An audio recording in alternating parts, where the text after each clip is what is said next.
Assalamualaikum warahmatullahi wabarakatuh. Perkenalkan, nama saya Raihan Wahyu Daniel Pratama dari kelas 12C absen 26. Kali ini saya akan menceritakan tentang teks biografi Jenderal Ahmad Yani. Simak video berikut. Di sebuah desa yang jauh dari pusat kota, yaitu Desa Jenar, Kabupaten Purworejo, Jawa Tengah, ada sepasang keluarga yaitu Sarjo bin Suharyo dan istrinya Martini. Mereka dikaruniai anak laki-laki pertama bernama Ahmad Yani yang lahir pada tanggal 19 Juni 1922. Daerah tempat kelahiran Ahmad Yani dikenal sebagai kawasan dengan banyak mitos atau cerita-cerita kepahlawanan dari serangan gerilya terhadap Belanda. Jenderal Ahmad Yani merupakan sosok yang cerdas, pintar, gigih, dan memiliki jiwa patriotisme yang tinggi terhadap bangsanya. Perjuangannya melawan penjajahan dan melawan pemberontakan yang terjadi di negaranya menjadikan Ahmad Yani sebagai pemimpin yang patut diapresiasikan, sehingga dapat menginspirasi banyak orang untuk menghargai nilai-nilai patriotisme untuk bangsa Indonesia. Jenderal Ahmad Yani ditetapkan sebagai pahlawan revolusi Indonesia karena keberaniannya dalam melawan pemberontakan G30S PKI 1965. Ahmad Yani adalah sosok yang cerdas dan selalu memiliki keyakinan yang kuat terhadap bangsanya sendiri. Ia juga memiliki pendirian yang teguh terhadap negaranya, yaitu menjaga keutuhan bangsa Indonesia dari perpecahan antar sesama, sehingga ia ditetapkan sebagai pahlawan revolusi karena keberaniannya dan kegigihannya mempertahankan ideologi Pancasila dan melawan ideologi komunis yang terjadi pada masa itu. Di sebuah desa Jenar Kabupaten Purworejo, Jawa Tengah, ada sepasang keluarga yaitu Sarjo bin Suharyo dan istrinya Martini. Mereka dikaruniai anak laki-laki pertama bernama Ahmad Yani yang lahir pada tanggal 19 Juni 1922. Di tempat ini pula lah membangkitkan jiwa semangat Ahmad Yani untuk mempertahankan bangsanya, karena di desa inilah banyak warisan cerita kepahlawanan Diponegoro dalam perlawanan melawan penjajahan Belanda. Hal inilah yang menjadikan Ahmad Yani menekuni di bidang militer. Ahmad Yani menikah dengan Yayu Rulia Sutowiryo yang dulunya mantan guru kursus mengetiknya dan dikaruniai 8 orang anak. Meskipun tidak dijabarkan kehidupan pribadinya, Ahmad Yani merupakan sosok ayah sekaligus suami yang bertanggung jawab, sehingga tidak mengganggu karirnya di dunia kemiliteran yang semakin meroket, serta menjadi orang kepercayaan Presiden IR Soekarno pada saat itu, sehingga bisa dijadikan teladan bagi kita semua dan dikenang sebagai tokoh pahlawan yang berani membela nusa dan bangsa.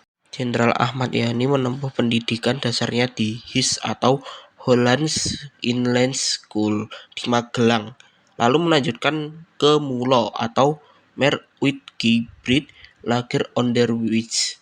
Jenderal Ahmad Yani masuk ke AMS Algemene Middelbare School di Jakarta. Namun pendidikannya terhenti karena situasi perang. Ia tidak dapat melanjutkan pendidikan menengahnya karena pemerintah Belanda mengumumkan sebuah misili. Sejak kecil, Ahmad Yani tergolong murid yang pintar sekaligus disegani oleh murid lainnya karena karakternya yang tenang, pendiam, dan tidak suka dipuji. Setiap ada tantangan yang diberikan padanya, ia pasti berani menjawabnya.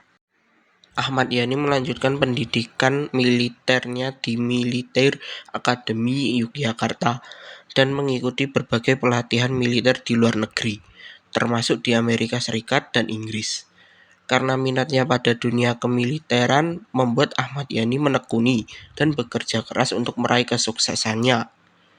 Ia juga dinyatakan sebagai siswa terbaik pada masa pendidikannya di luar negeri. Ahmad Yani memulai karirnya di kemiliteran. Setelah menyelesaikan pendidikannya, ia pertama kali ikut pendidikan militer pada Dinas Topografi Militer oleh pemerintah Belanda di Malang dan secara lebih intensif di Bogor. Dari sana, ia mengawali karirnya dengan pangkat sersan. Kemudian, setelah pendudukan Jepang di Indonesia, Ia mengikuti pendidikan Heiho di Magelang, dan selanjutnya ia masuk Tentara Pembela Tanah Air atau PETA dan diangkat menjadi Komandan TKR Purwokerto. Meraih prestasi yang membanggakan dalam melawan penjajah dan para pemberontak. Ketika agresi militer Belanda pertama, pasukan Ahmad Yani yang beroperasi berhasil menahan serangan Belanda. Ia dipercayakan memegang jabatan sebagai Komandan Wehrkreis II.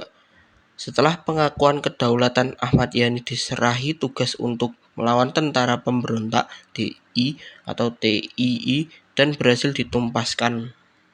Berbagai keberhasilan yang telah diraih membuat Ahmad Yani makin menanjak karirnya. Salah satunya adalah ketika ia dipercaya oleh Presiden untuk menduduki jabatan penting dalam pemerintahan, yaitu sebagai Menteri atau Panglima Angkatan Darat pada tahun 1962.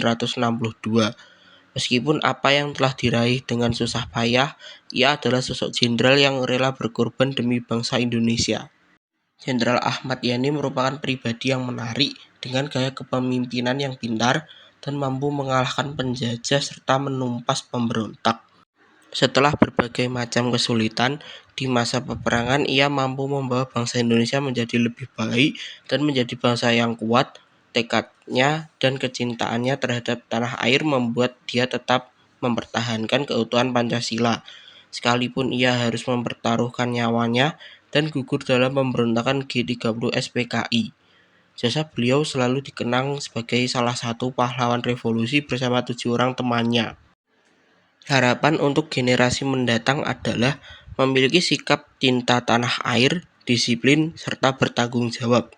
Ahmad Yani berharap generasi mendatang bisa lebih menjaga keutuhan persatuan dan kesatuan, disiplin dalam setiap aktivitas, dan bertanggung jawab sesuai dengan apa yang telah kita lakukan, dan berani bertindak apabila dalam suatu keputusan tidak sesuai dengan komitmen kita.